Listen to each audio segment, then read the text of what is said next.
This week we commemorate the extraordinary courage and sacrifice of those who gave their lives for our liberty on D-Day 75 years ago. As leaders prepare to gather here from across the world, it is fitting that we begin with a celebration of the special relationship between the United Kingdom and the United States, enduring partners who stood side by side on that historic day and every day since. For generations, at the heart of the transatlantic alliance has been our shared democratic values, our common interests, and our commitment to justice. It is that unity of purpose that will preserve the deep-rooted ties between our people and underpin our nation's security and prosperity for the next 75 years and beyond.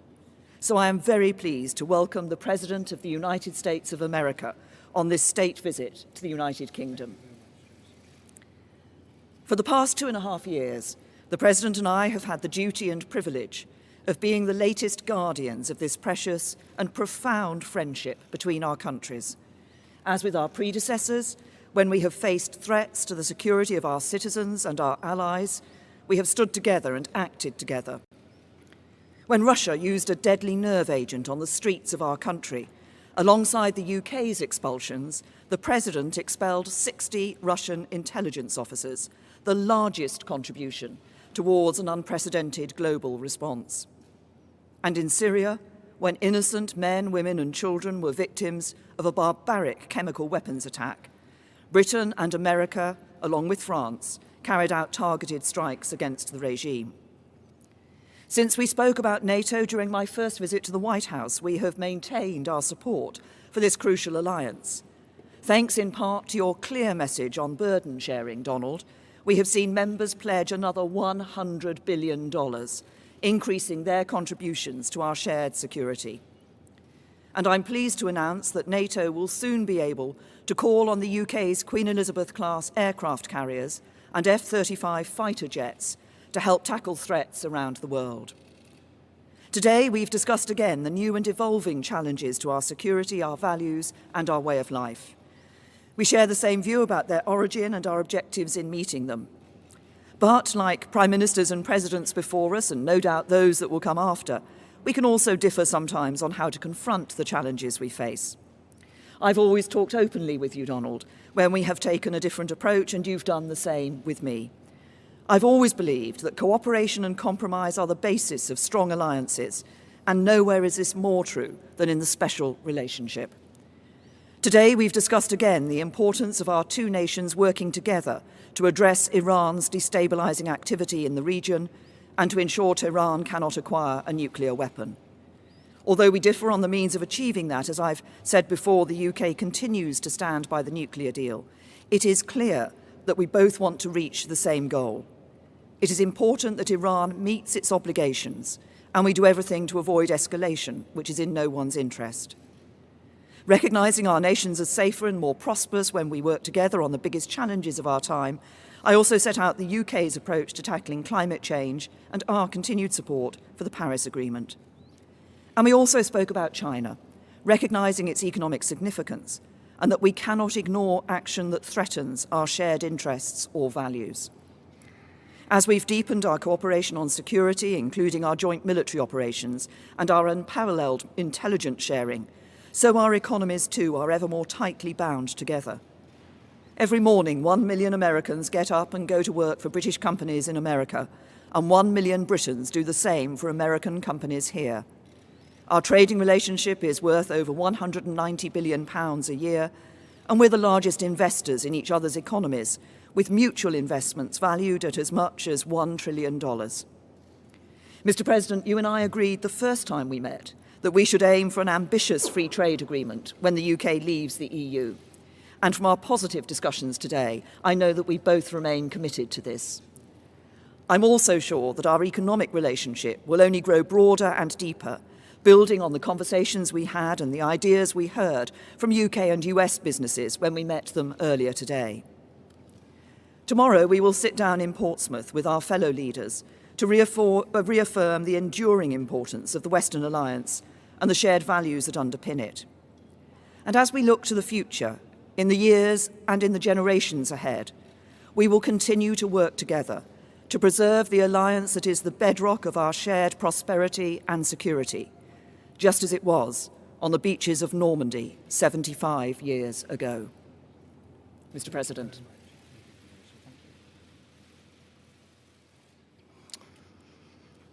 Well, thank you, Prime Minister May. Melania and I are honored to return to London as our nations commemorate the 75th anniversary of D-Day in World War II. We want to thank Her Majesty the Queen, who I had a lovely dinner with last night, a fantastic person, fantastic woman, for so graciously inviting us to this state visit. It was very, very special. Our thanks as well to Prime Minister and Mr. May for the warm welcome they've given the First Lady and me as we remember the heroes who laid down their lives to rescue civilization itself. On June 6, 1944, tens of thousands of young warriors left these shores by the sea and air to begin the invasion of Normandy and the liberation of Europe and the brutal Nazi occupation. It was a liberation like few people have seen before. Among them were more than 130,000 American and British brothers in arms. Through their valor and sacrifice, they secured our homelands and saved freedom for the world. Tomorrow, Prime Minister May and I will attend a commemoration ceremony in Portsmouth, one of the key embarkation points for the invasion. More than 1.5 million American service members were stationed right here in England in advance of the landings that summer. The bonds of friendship forged here and sealed in blood on those hallowed beaches will endure forever. Our special relationship is grounded in common history, values, customs, culture, language, and laws. Our people believe in freedom and independence as a sacred birthright and cherished inheritance worth defending at any cost. As the Prime Minister and I discussed in our meetings today and yesterday, the United States and the United Kingdom share many goals and priorities around the world. I want to thank the people of the United Kingdom for their service and partnership in our campaign to defeat ISIS. As we announced a few months ago, ISIS's territorial caliphate in Syria and Iraq has been completely obliterated, defeated. The United Kingdom is also a key partner in NATO. The Prime Minister and I agree that our NATO allies must increase their defense spending. We've both been working very hard toward that end, and we are very current, and some of them are not. We can't allow that to happen, but I appreciate everything you've done in that regard. We expect a growing number of nations to meet the minimum 2% of GDP requirement. To address today's challenges, all members of the alliance must fulfill their obligations. They have no choice. They must fulfill their obligation. Among the pressing threats facing our nations is the development and spread of nuclear weapons. Perhaps that's our greatest threat. The United States and the United Kingdom are determined to ensure that Iran never develops nuclear weapons and stops supporting and engaging in terrorism. And I believe that will happen. In protecting our nations, we also know that the border security is national security. Today, the Prime Minister and I discussed our thriving economic relationship. Both countries are doing very well, and participated in a roundtable with industry and business leaders. I can say probably the biggest business leaders anywhere in the world. Our nations have more than $1 trillion invested in each other's economics. The United Kingdom is America's largest foreign investor in our largest European export market. That's a lot of importance. As the UK makes preparations to exit the European Union, the United States is committed to a phenomenal trade deal between the U.S. and the UK. There is tremendous potential in that trade deal. I say probably 2 and even 3 times of what we're doing right now. Tremendous potential. 75 years ago this Thursday, Courageous Americans and British patriots set out from this island toward history's most important battle. They stormed forward out of ships and airplanes, risking everything to defend our people and to ensure that the United States and Britain would forever remain sovereign and forever remain free. Following this press conference, Prime Minister May, Mr. May, the First Lady, my family and I will visit the legendary Churchill War Rooms beneath the streets of London. I look forward to that. In his famous speech on this day in June 1940, Prime Minister Churchill urged his countrymen to defend our island, whatever the cost may be. As we mark this solemn anniversary of D-Day, we remember that the defense of our nations does not begin on the battlefield, but within the heart of every patriot. Today, let us renew our pledge, engraved at the American Cemetery in Normandy and inscribed by President Dwight Eisenhower in St. Paul's Cathedral, right here in London, that the cause for which they died shall live. Prime Minister May, it's been a true honor. I have greatly enjoyed working with you. You are a tremendous professional and a person that loves your country dearly. Thank you very much. Really an honor. Thank you for the invitation to memorialize our fallen heroes and for your partnership in protecting and advancing the extraordinary alliance between the American and the British people. It's the greatest alliance the world has ever known. Thank you, Prime Minister. Thank you. Thank you. Thank you very much.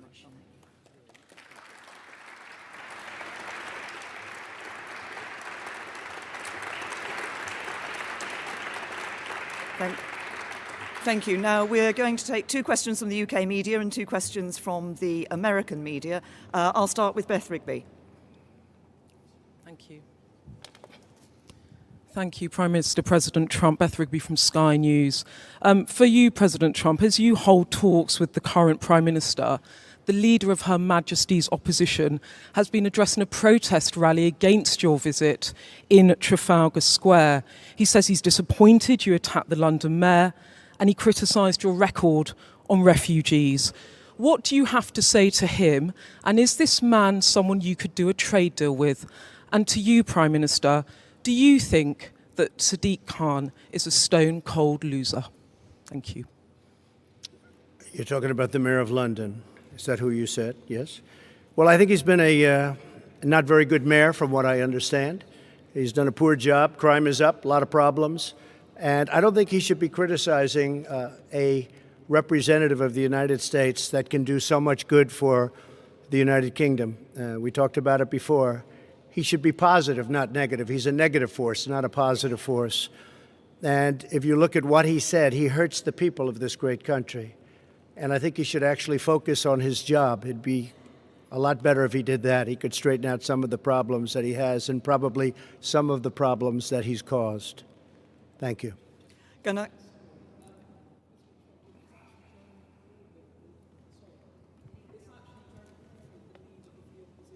Yes, he wanted to meet with me, and I told him no. Yes. Well, I don't know Jeremy Corbyn. Never met him. Never spoke to him. He wanted to meet today or tomorrow, and I decided that I would not do that. I think that he is, from where I come from, somewhat of a negative force. I think that people should look to do things correctly as opposed to criticize. I really don't like critics as much as I like and respect people that get things done. So I've decided not to meet. As far as the protests, I have to tell you, because I commented on it yesterday, we left, the Prime Minister, the Queen, the royal family. There were thousands of people on the streets cheering. And even coming over today, there were thousands of people cheering. And then I heard that there were protests. I said, where are the protests? I don't see any protests. I did see a small protest today when I came, very small. So a lot of it is fake news, I hate to say. But you saw the people waving the American flag, waving your flag. It was tremendous spirit and love. There was great love. It was an alliance. And I didn't see the protesters until just a little while ago, and it was a very, very small group of people put in for political reasons. So it was fake news. Thank you. And I would say to both the Mayor of London and to Jeremy Corbyn, the discussions that we have had today are about the future of this most important relationship between the US and the UK. As the President described it, the greatest alliance the world has seen. It is this deep, special relationship and partnership between the United States and the United Kingdom that ensures our safety and security, and the safety and security of others around the world too. And it is this relationship that helps to ensure there are jobs that employ people here in the UK and in the United States, that underpins our prosperity and our future. That is a relationship we should cherish. It is a relationship we should build on. It is a relationship we should be proud of. Mr. President, would you like to... Big, and this really is a very big and important alliance. And I think people should act positively toward it because it means so much for both countries. It means so much, and it's been so good. Steve Holland. Yes, go ahead, Steve. Thank you, Mr. President. Thank you. Is that on? There. What is your current view on Brexit, sir? Should Britain leave the European Union if there is no agreement by October 31st? And for the Prime Minister, what would be the ramifications for the UK if there is not a deal? Well, I don't like to take positions in things that I'm not, really. I understand the issue very well. I really predicted what was going to happen. Some of you remember that prediction. It was a strong prediction, made at a certain location on a development we were opening the day before it happened. And I thought it was going to happen because of immigration more than anything else, but probably it happens for a lot of reasons. But I would say, yeah, I would think that it will happen, and it probably should happen. This is a great, great country, and it wants its own identity. It wants to have its own borders. It wants to run its own affairs. This is a very, very special place, and I think it deserves a special place. And I thought maybe for that reason, and for others, but that reason it was going to happen. Yeah, I think it will happen. And I believe the Prime Minister's brought it to a very good point where something will take place in the not-too-distant future. I think she's done a very good job. I believe it would be good for the country, yes. And from my point of view, I believe it is important for us to deliver Brexit. We gave that choice to the British people. Parliament overwhelmingly gave the choice to the British people. We should now deliver on that choice. I continue to believe that actually it's in the best interests of the UK to leave the European Union in an orderly way with a deal. I think we have a good deal. Sadly, the Labour Party and other MPs have so far stopped us from delivering Brexit and that deal. But we will, but obviously this is an issue that is going to continue here in the UK. I think the important thing is we deliver Brexit, and once we're out of the European Union, we will be able to do what we've been talking about today and develop not just that free trade agreement, but a broader economic partnership into the future. If I could just follow up on a related matter. Mr. President, are you prepared to impose limits on intelligence sharing with Britain if they do not put in place some restrictions on Huawei? No, because we're going to have absolutely an agreement on Huawei and everything else. We have an incredible intelligence relationship, and we will be able to work out any differences. I think we're not going to have it. We did discuss it. I see absolutely no limitations. We've never had limitations. This is a truly great ally and partner, and we'll have no problem with that. Okay? Francis. Mr. President, Francis Elliott from The Times. Do you agree with your ambassador that the entire economy needs to be on the table in a future trade talk, a trade deal, including the NHS? And Prime Minister, are you tempted to take the Prime Minister President up at his word and stick around for a bit until the trade deal is done?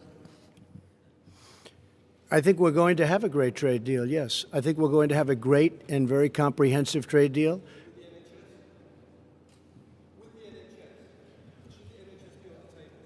I can't hear him. What? It's the National Health Service. He says, should the National Health Service be on the table? Look, I think everything with the trade deal is on the table. When you're dealing in trade, everything's on the table.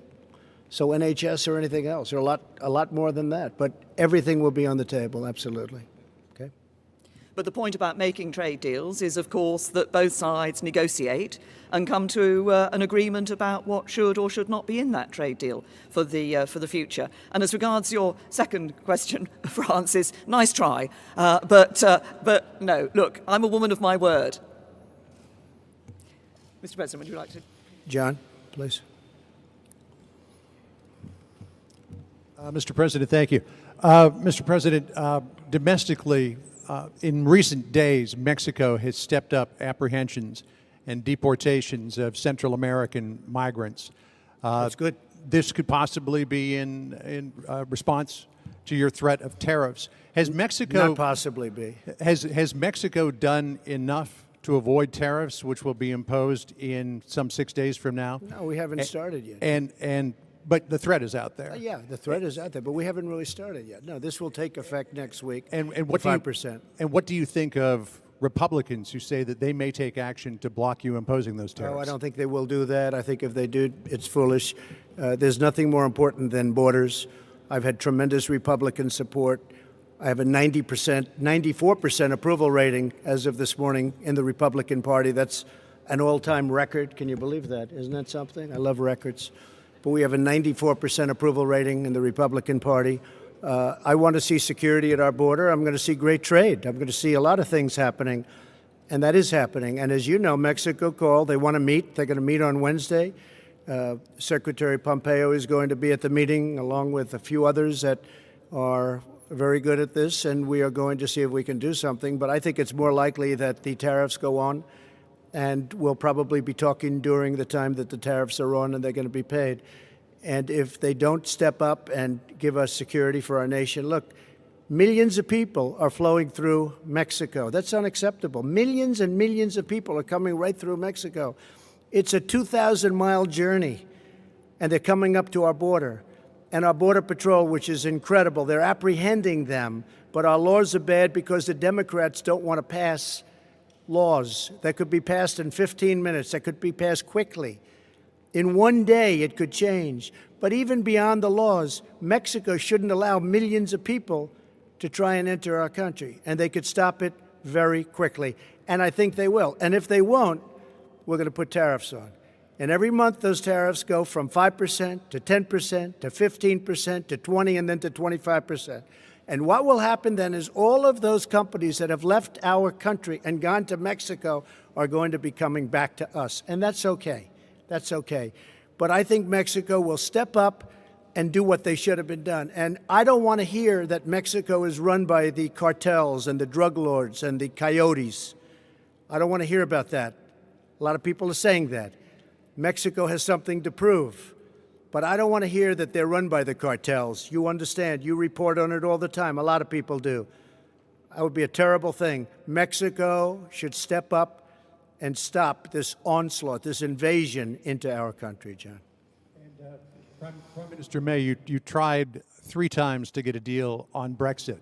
At this point, do you believe that a deal on Brexit is possible, or is this a Gordian knot? President Trump says that you didn't take his advice in terms of negotiation. Should you have? Would that have made a difference? And President Trump, if I could ask a follow-up, you had a conversation with Boris Johnson. Could we ask what you spoke about, and will you meet with Michael Gove today? Well, first of all, on the first issues, I said in answer to an earlier question, I personally believe that it is in the best interests of the UK to leave the European Union with a deal. I believe there is a good deal on the table. Obviously, it will be for whoever succeeds me as Prime Minister to take this issue forward. What is paramount, I believe, is delivering on Brexit for the British people. And I seem to remember the President suggested that I sued the European Union, which we didn't do. We went into negotiations and we came out with a good deal. Yeah, that's not such a... I would have sued, but that's okay. I would have sued and settled, maybe, but you never know. She's probably a better negotiator than I am, Jeremy. But you know what? She has got it, in a sense, John. That deal is teed up. I think that deal is really teed up. I think they have to do something. And perhaps you won't be given the credit that you deserve if they do something, but I think you deserve a lot of credit. I really do. I think you deserve a lot of credit. Okay? Yes, John? So I know Boris. I like him. I've liked him for a long time. I think he'd do a very good job. I know Jeremy. I think he'd do a very good job. I don't know Michael, but would he do a good job, Jeremy? Tell me.